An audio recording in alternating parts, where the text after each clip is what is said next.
Siang, pemirsa setia channel YouTube Mas Abs Malawaru, para pemelotot ya channel kami. Kembali lagi dalam diskusi kami, diskusi sehat tanpa embel-embel apapun ya. Jadi pada hari ini bertepatan tanggal 9 Februari tepatnya memperingati Hari Pers Nasional. Nah, pada kesempatan kali ini kita mencoba untuk mengupas tuntas tentang tonggak sejarah pers dan bagaimana perkembangannya di Indonesia seperti itu. Nah, untuk mempersingkat waktu, mungkin kita akan melanjutkan kepada di sini ada banyak sekali aktivis-aktivis media, aktivis sosial dan sebagainya. Satunya adalah Bapak Ahludin Ibnu Rohim, doktor ya. Silakan beliau untuk memaparkan tentang perkembangan pers di Indonesia. Selamat siang Bapak Ahludin. Ya, selamat siang. Terima kasih atas kesempatannya. Memperingati Hari Pers Nasional, kita menjadi teringat pada tujuan mulia atau misi suci dari pers itu sendiri. Perlu teman-teman ketahui bahwa jauh sebelum hiruk pikuk, carut marung dan centang perentang pers hari ini, dahulu kala pers ini sebenarnya punya punya nama yang sangat baik. Di awal sebelum kemerdekaan, pers kita orientasinya sangat jelas, yakni sebagai pers perjuangan.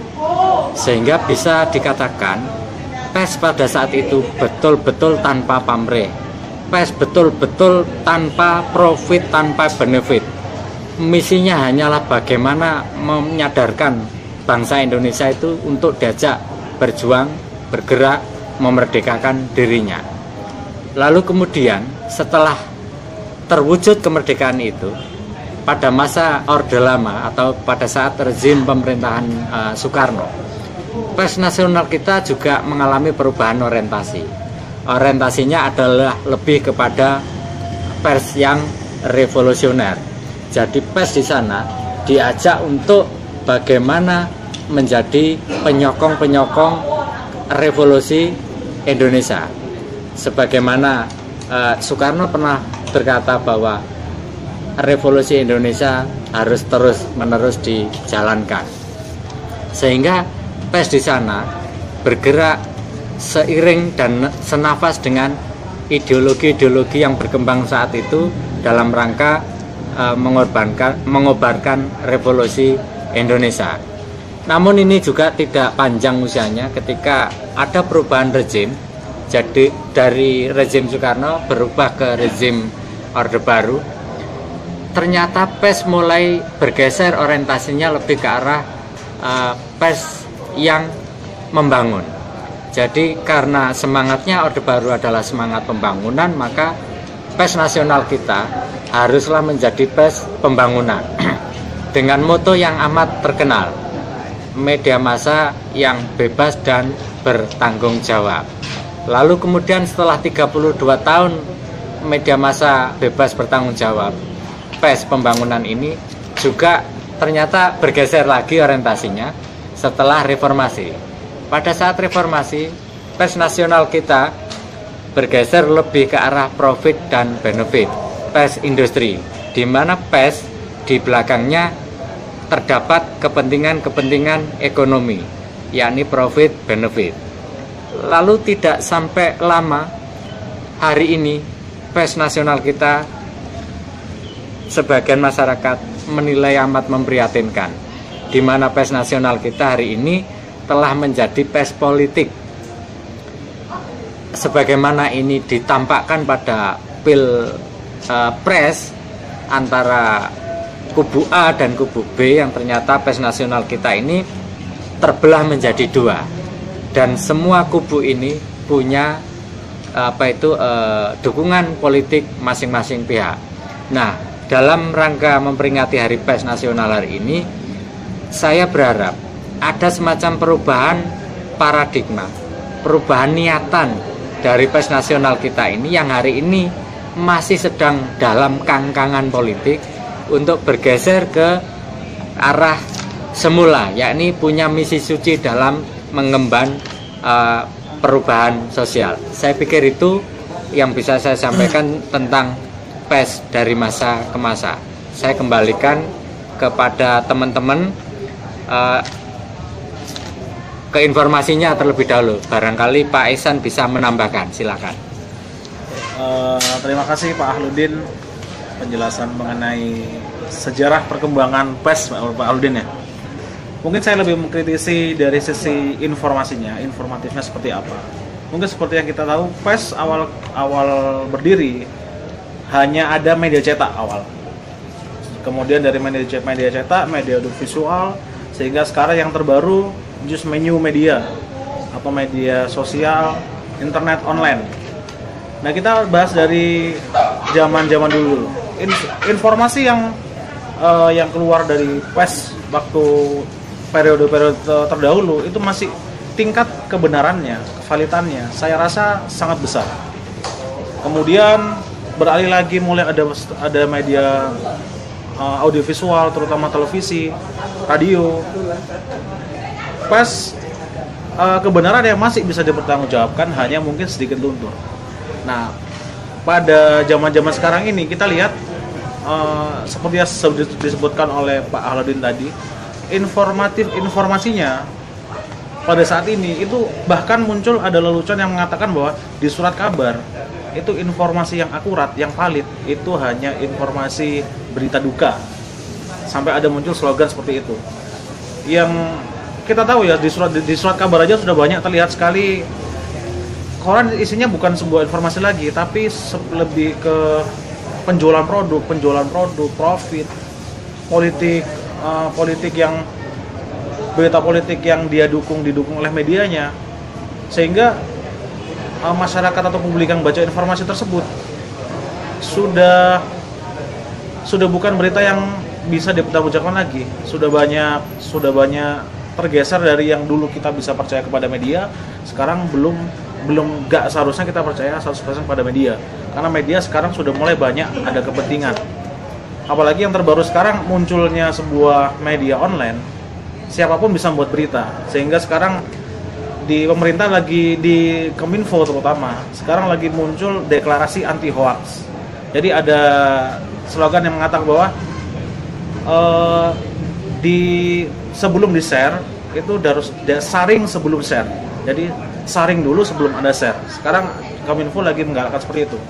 Jadi kan banyak nih sekarang berita-berita yang terutama di media sosial ya, berita-berita yang sifatnya provokatif, sehingga kita sebagai kritikus media harus kita lihat sebelum kita sharing, kita saring dulu apakah berita itu hoax atau enggak, sehingga nanti tidak timbul kontroversi lagi yang terjadi mengenai informasi yang beredar di media. Nah, mungkin saat ini media sosial sama media online belum masuk Dewan Pers, tapi apakah nanti selamanya tidak media sosial, berita-berita di media online, media sosial, apakah tidak perlu juga untuk dibuat peraturannya sebelum terjadi gejolak yang lebih tinggi karena beredarnya berita-berita hoax? Mungkin dari saya mengenai informasinya seperti itu, bisa teman-teman yang lain mungkin kasih masukan lagi dari sisi entrepreneurship nih, PES. Ya, kalau pandangan saya terhadap media massa mengenai perkembangan ekonomi. Jadi beberapa sekitar di bawah tahun 2010 itu masih benar dalam penjualan itu belum menggunakan media massa. Namun sebuah kasus kecil di luaran sana pada tahun 2012 itu ada sebuah transportasi online. Justru sebelum dia masuk ke Indonesia, dia sudah menawarkan beberapa perusahaan di mana setiap kali klik atau berapa kilobyte itu mendapat sekitar 1 rupiah. Jadi ketika 2012 itu memang di Indonesia ini belum mengetahui potensinya sebesar apa sih tentang pelayanan online ini. Namun ketika kita beranjak 4 tahun ke depan, otomatis tahun 2016, ketika 2016 layanan transportasi online sudah membooming dengan 1 klik berapa orang juta di Indonesia. Bahkan di Indonesia ini banyak juga yang menggunakan transportasi online itu. maka setiap orang yang menanam saham dulu justru itu akan meningkat drastis. Peningkatan sahamnya sangat meningkat. Jadi untuk orang-orang yang dulu pernah ditawari mengenai saham tentang transportasi online itu merasa kecewa. Mungkin dari situlah mulailah tumbuh beberapa aplikasi-aplikasi yang tentang online tersebut. Mungkin itu dari saya. Baik, mulai menggelinding nih berbagai macam pandangan dari multi sudut ya. Sebelum lebih dalam lagi kita mengurai ke semuanya ini, terlebih dahulu saya ingin mencari informasi mengenai kontribusi dunia pers terhadap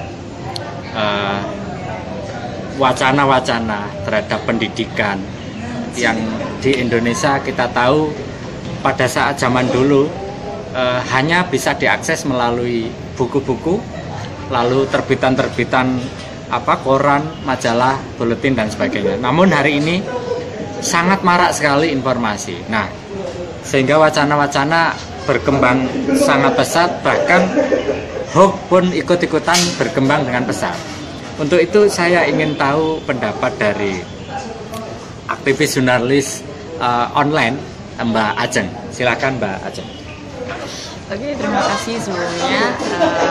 Salam sahur untuk teman-teman. Kalau menurut saya sendiri, awalnya adanya pers itu mulainya bagaimana kalau kita bicara lembaga itu sekarang adalah negara. Fungsi negara ini bagaimana menyebarkan informasi itu melalui banyak ragam. Kalau zaman dulu mungkin bisa melalui yang namanya perwayangan, itu bisa salah satu media untuk menyebarkan informasi. Terus yang kedua melalui siaran mulut ke mulut. Terus ada lagi mungkin pemanfaatan media awalnya adalah menggunakan media cetak seperti itu. Mungkin yang saya dari sudut pandang saya mungkin lebih saya pada ke bagaimana fungsi pers ini pada kelompok-kelompok diskusi. Jadi arahannya mungkin saya juga kembali lagi pada ideologi masing-masing diskusi itu tadi ya. Justru ini belum ada kejelasan mengenai larinya pers ini sebenarnya kemana. Kalau menurut saya sendiri, fungsi pers ini masih berpatokan pada pemikiran masing-masing, sehingga khususnya di Indonesia ya, berlomba-lomba untuk yang namanya mahal-mahalan menjual informasi seperti itu. Dan peran komunitas ataupun yang namanya kelompok diskusi ini sangat diperlukan, karena ketika kita mengembalikan lagi ya, ketika kita mendapatkan informasi dari pers, dan ini perlu adanya penggodokan ataupun dalam arti di sini perlunya adanya kajian-kajian yang ini harusnya mahasiswa yang berperan, karena kembali lagi ketika kita tidak melakukan hal-hal sifatnya sharing antar pemikiran ataupun berdiskusi, ini kita langsung mengejudge bahwa informasi yang disebarkan melalui media massa ini sudah pasti benar, dan ini beralih pada opini publik masyarakat seperti itu. Nah, ini mungkin yang saya sampaikan tadi ya, mungkin itu peran pers dalam diskusi, dan salah satu contoh media yang bisa kita laksanakan adalah dengan seperti forum SAWO seperti ini. Ini merupakan alat media untuk yang namanya membuka pikiran masyarakat, karena sejauh ini kita ketika kita mendapatkan satu informasi, kita hanya menelan mentah-mentah informasi tersebut, karena itulah kembali lagi karena kita khususnya di Indonesia sendiri kurangnya pengetahuan mengenai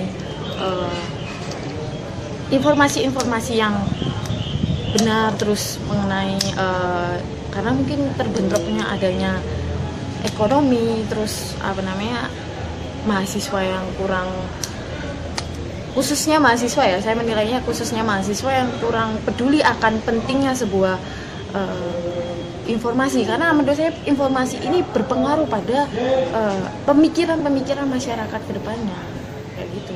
Dan perlu kalau saya sendiri perlu dari kelompok-kelompok untuk mengadakan kajian-kajian, dan selanjutnya kajian-kajian tersebut entah dilakukan hal ilmiah ataupun dalam tulisan ataupun bentuk sebuah ajakan kepada mahasiswa-mahasiswa lain, pentingnya untuk ini pers ke depan ini bagaimana untuk lebih baiknya, seperti itu.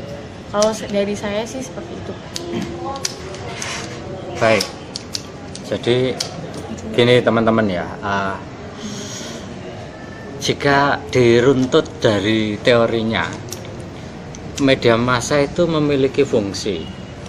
Ada fungsi hiburan, ada fungsi pendidikan, fungsi pewarisan nilai, dan fungsi jejaringan atau relationship, menghubungkan antar masyarakat yang satu kepada yang lain. Nah, di antara fungsi-fungsi semacam itu ada yang sangat vital di sana, yakni fungsi pendidikan. Sebuah bangsa maju tidaknya itu bisa dicapai apabila tingkat wawasan, tingkat pengetahuan atau pendidikan warganya itu memperoleh wawasan atau pendidikan yang sehat, yang jujur, yang betul, yang bukan hoax, bukan palsu. Nah, sementara di dalam kelas besar yang namanya bangsa tadi, siapakah gurunya? Guru yang menjadi pendidik dari kelas besar yang namanya bangsa tadi tidak lain adalah media massa. Sehingga dengan demikian media massa punya peran besar, punya tugas yang sangat besar di dalam memberikan pendidikan kepada bangsa. Tetapi muncul problem di sana. Kalau media massa yang kita tahu, kita sinyalir bahwa hari ini telah berada di bawah kungkungan kekuatan-kekuatan politik, kekuatan-kekuatan ekonomi, yang otomatis juga punya motif-motif tersembunyi, punya hidden agenda, maka bisa kita bayangkan betapa berbahayanya pendidikan yang diberikan oleh media massa kepada bangsa ini nantinya akan turut berpengaruh memberikan pendidikan yang salah kepada bangsa ini. Nah, dalam rangka memberikan pendidikan yang sehat kali ini, maka media massa dan insan pers di Indonesia dituntut untuk mau mengubah dirinya, untuk memposisikan kembali bahwa media massa adalah salah satu pilar demokrasi, bukan merupakan komprador atau bukan merupakan kawan selingkuh dari kepentingan modal maupun kepentingan kekuatan politik di dunia. Nah, dalam rangka itu perlu ada solusi-solusi. Saya ingin ada solusi bersama di antara teman-teman, tapi sebelum kepada yang lain saya ingin memperoleh pendapat dari rekan Fajar dulu sebagai seorang aktivis Geraha Sinema. Silakan. Terkait pembicaraan tadi, ya kita memang perlu sekali yang namanya solusi-solusi solutif untuk bagaimana membangun citra pers saat ini yang sudah carut marut ini di balik hiruk pikuknya keberagaman pemberitaan saat ini gitu. Jadi kita tahu saat ini memang tidak bisa dipungkiri bahasanya pers itu sudah tidak ada lagi namanya sifat-sifat yang bebas seperti bertanggung jawab dan sebagainya, kebenaran dan sebagainya, itu tidak ada saat ini. Nah, bagaimana kita bisa menyikapi tadi itu ketika kebenaran tidak ada, isu-isu hoax di mana-mana dan sebagainya. Bahkan seorang wartawan senior Amerika, Bill Kovacs sendiri pun yang kredibilitasnya sangat dipercayai dan bahkan mungkin satu-satunya wartawan yang sangat diakui kredibilitasnya dalam membuat sebuah berita, itu pun sempat juga mengalami hal semacam ini ketika dihadapkan terkait dengan isu-isu hoax dan sebagainya gitu. Apalagi di Indonesia, wartawan di Indonesia saat ini itu sangat meninggalkan atau melupakan yang namanya inti dari pers sendiri gitu loh. Inti dari pers adalah sebuah kebenaran. Nah, ketika kita sudah tidak lagi memegang teguh kebenaran dalam pers ini, ya maka terjadi ya kita tahu saat ini tuh. Nah, oleh karena itu bagaimana membentuk insan-insan, manusia-manusia, wartawan-wartawan dan sebagainya itu supaya bisa memegang teguh prinsip kebenaran. Karena kita tahu kita punya namanya kode etik jurnalistik dan sebagainya. Tapi semua itu termentahkan karena faktor-faktor yang lain seperti faktor ekonomi dan sebagainya gitu loh. Kehidupan kita sudah berbeda dengan kehidupan yang lalu. Nah, mungkin dari sini kawan-kawan aktivis sosial atau wartawan-wartawan media dan sebagainya, ayolah kita mari di sini sama-sama membangun citra positif perkembangan pers di Indonesia saat ini gitu. Nah, menurut saya solusinya tadi itu, cobalah kita pegang teguh namanya prinsip kebenaran. Karena menurut saya pers, jurnalis, wartawan dan sebagainya ini bukan hanya sekedar profesi gitu, tapi sebuah tanggung jawab. Karena pers sendiri adalah merupakan pilar keempat dari Trias Politika. Ya, otomatis yang membangun bangsa negara ini adalah salah satunya adalah lewat pers itu sendiri. Nah, seperti itu. Jadi menurut saya solusi yang paling utama adalah tadi memegang teguh prinsip kebenaran dari pers itu sendiri. Sekian dari saya, mungkin ada yang tambahan dari yang lain. Selamat siang, kembali lagi pada pembahasan awal tadi. Kebetulan sekali saat ini kita sedang kedatangan tamu dari dosen-dosen komunikasi, ibu-ibu cantik ya. Ada Ibu Habib, ada Ibu Beta dan Ibu Afif di sini. Jadi pembahasan tadi mengenai hari pers, kita di sini sudah membahas banyak tadi. Salah satunya adalah dari perkembangan informasi, kemudian juga solutif, kemudian juga bagaimana pers saat ini.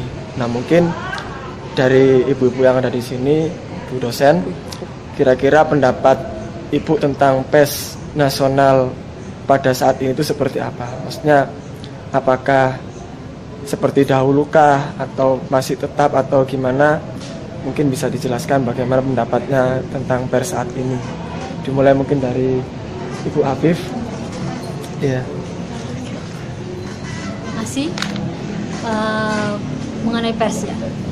Pers untuk saat ini memang memasuki era kritis, di mana pers itu sekarang sudah hampir memasuki masa punah kalau tidak bisa tetap dikonsisten pada jalannya. Kenapa bisa seperti itu? Karena pers, semua orang dulu seorang wartawan hanya yang mempunyai label sebagai wartawan yang hanya bisa meliput sama menginformasikan sebuah berita. Sekarang dengan kecanggihan teknologi dan era digital, semua orang bisa jadi pers melalui sosial media. Bahkan tukang beca aja ketika upload informasi sudah menjadi pers. Itu adalah menurut saya sebagai era kritis. Sehingga ketika wartawan tidak memegang teguh etika jurnalistik yang bagus, maka pers itu akan dihancurkan oleh citizen jurnalis itu sendiri. Mungkin yang lain bisa menambahkan. Bu Beta mungkin nanti bisa menambahkan gimana, apalagi dalam kajian sebagai dari segi politik, beliaunya memang dari politik. Terima kasih Bu Afif sebelumnya. Pers sekarang ini memang benar lebih kritis, apalagi dalam dunia politik ya. Terjadi banyak simpang siur berita juga, dan kemudian memang harus istilahnya apa ya, dibenarkan, dan kita sebagai pendengar atau penikmat pers itu harus istilahnya menyaring berita-berita yang ada. Jadi semoga kedepannya menjadi lebih baik dan lebih bermakna dan menyajikan berita yang benar-benar apa adanya. Mungkin yang lebih berpengalaman dalam dunia pers adalah Ibu Biba. Silakan Bu. Baik, terima kasih. Saya di sini akan menceritakan bahwa saya memang memiliki background di bidang pers.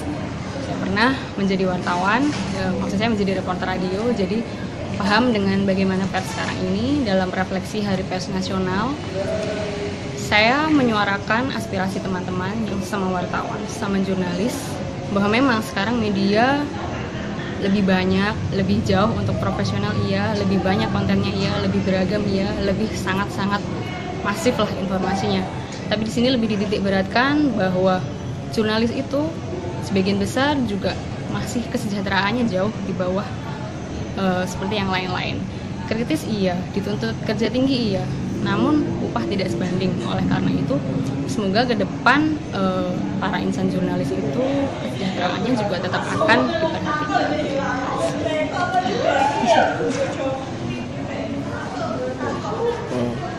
Ya, itu tadi pandangan dari beberapa dosen mengenai pers saat ini, dan juga mungkin ada tadi juga tambahan mengenai beliau juga pernah menjadi seorang wartawan radio, dan dia juga menjelaskan bagaimana keluh kesah menjadi seorang jurnalis atau wartawan seperti itu. Nah, mungkin saat ini coba kita lagi refleksi kembali mengenai Hari Pers saat ini ya. Mungkin kembali nanti ke Pak Didin lagi. Nah, ya Pak Didin, mungkin ada penjelasan lagi mengenai, kan masih banyak kan waktunya di sini. Nah, mungkin menurut Pak Didin bagaimana tanggapannya? Karena kan jika di sini kan generasi muda, calon-calon penerus seorang wartawan, jurnalis, mungkin nanti ketika kita jadi seorang jurnalis atau wartawan. Nah, untuk bisa memotivasi kita di sini sebagai generasi muda. Nah, bagaimana caranya kita di sini untuk bisa mengembalikan citra pers yang positif? Itu seperti apa mungkin Pak Didin tanggapannya?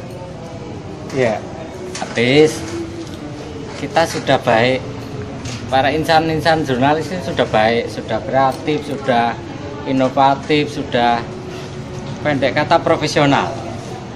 Tapi ada problem di sana, yakni expert para jurnalis ini tidak diimbangi dengan income.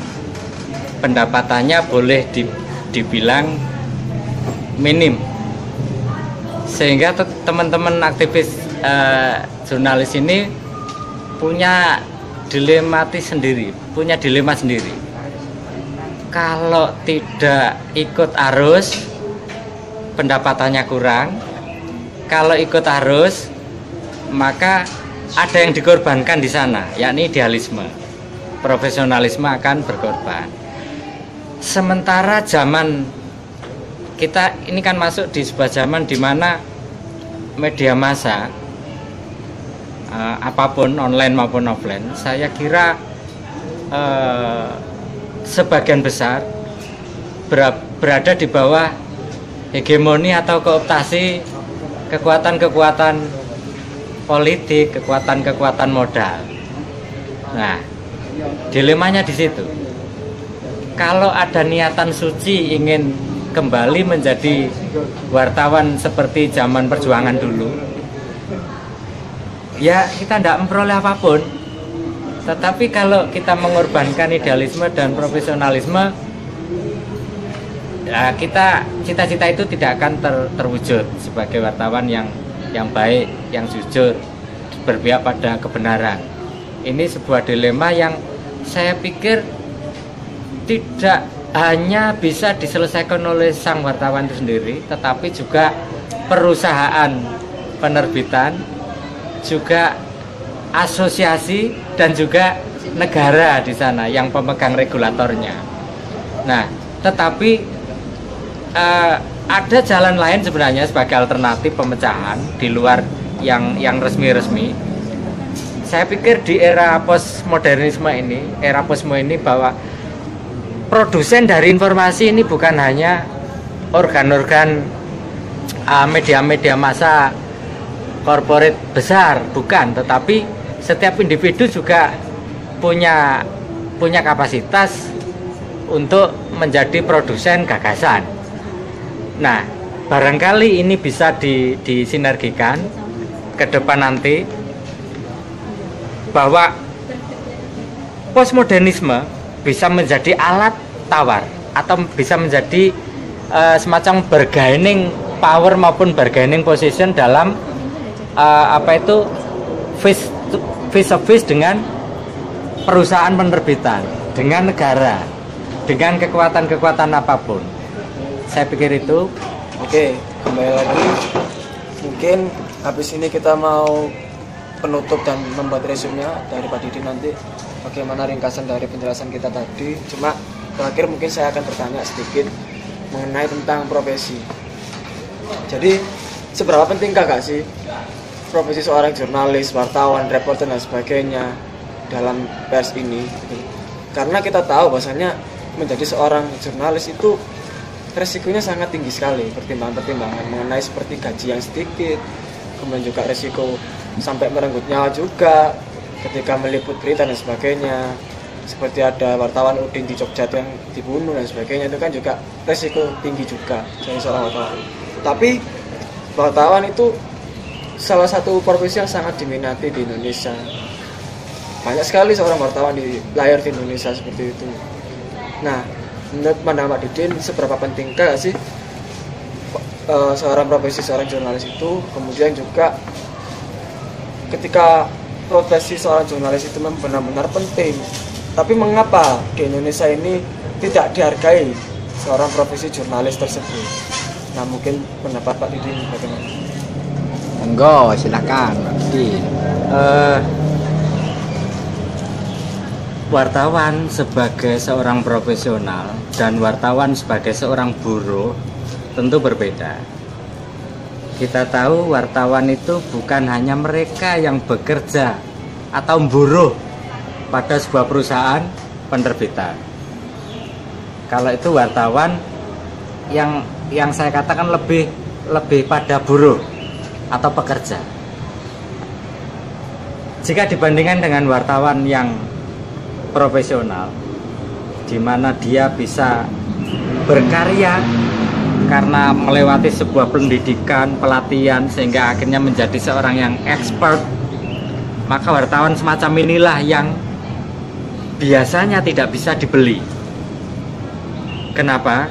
Karena wartawan yang relatif lebih mandiri semacam ini, dia relatif steril dari kekuatan-kekuatan atau tekanan-tekanan dari pihak manapun, baik dari narasumber, baik dari perusahaan penerbit, juga dari otoritas-otoritas semacam pemerintah bahkan negara. Bicara soal risiko, tentu saja seluruh profesi ada risikonya. Seorang tentara juga punya risiko. Tetapi jika dikaitkan dengan pendapatan, maka seolah-olah bahwa profesi wartawan pendapatannya kecil tetapi risikonya besar.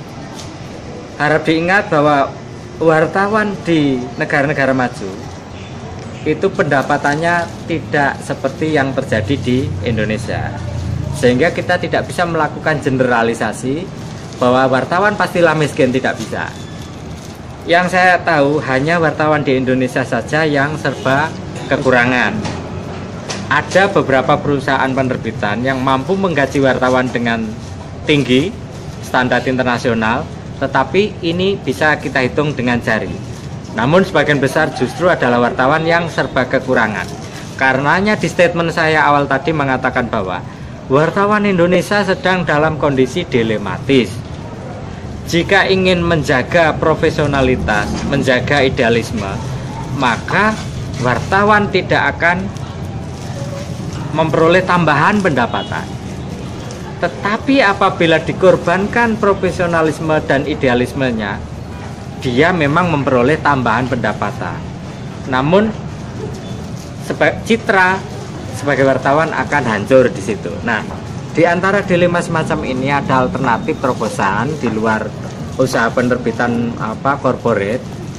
Terlebih ini sesuai dengan zaman postmodernisme, bahwa setiap orang mampu menjadi produsen gagasan. Monggo, Pak. Monggo.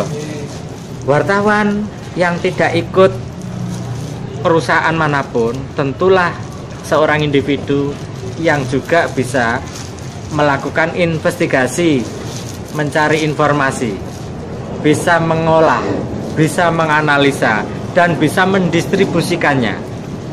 Sehingga wartawan yang independen semacam ini biasanya tidak menggantungkan pendapatan dari perusahaan, pun juga dari otoritas macam pemerintah maupun negara. Wartawan yang mandiri semacam ini bisa mengandalkan dirinya hanya dengan cara memberikan informasi pada khalayak luas bahkan internasional, bisa melalui situs, bisa melalui blogger, bahkan bisa dengan jejaring sosial, maka dia bisa memperoleh pendapatan bahkan lebih tinggi ketimbang wartawan yang ikut perusahaan penerbitan. Wartawan yang model terakhir inilah yang kita harapkan nanti akan tetap bisa profesional dan bisa menjaga idealismenya sehingga tidak gampang dibeli. Kita kenal apa itu Wikipedia, kita kenal apa itu ensiklopedia, Wikipedia. Nah, tentu Indonesia juga bisa membuat hal-hal serupa yang bisa mendatangkan gemerincing dolar tanpa harus menjadi jongos pada perusahaan-perusahaan korporat penerbitan. Saya kira itu. Terima kasih. Waalaikumsalam Muhammad. Allahumma sholli alaihi.